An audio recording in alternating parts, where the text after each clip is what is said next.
la Umoja One Kenya Alliance Raila Odinga omedo jiwo ni obiro chung' kod jopiny makalo e matek kaluwore gi pek mar ngima.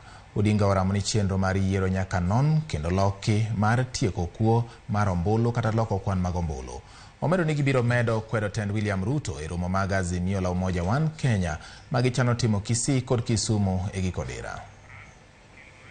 We have had very cordial discussions with members of the Senate, and we have shared information. They have also briefed us about the development in Parliament in general. The changes that have taken place, and I'm happy to announce that our leadership in the Senate is now the leader. The minority leader is Honorable Stuart Mazayo,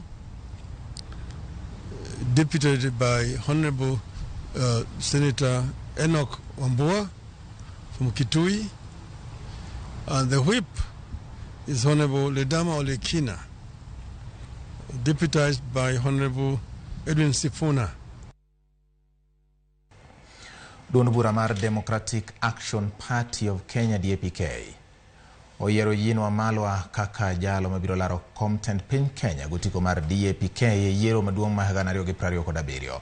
Wamalwa omedo seyo sirikand William Ruto mowacho ni odhuro ting' mapek ne jopiny e chenro mag osuru. Kagisingo mar keto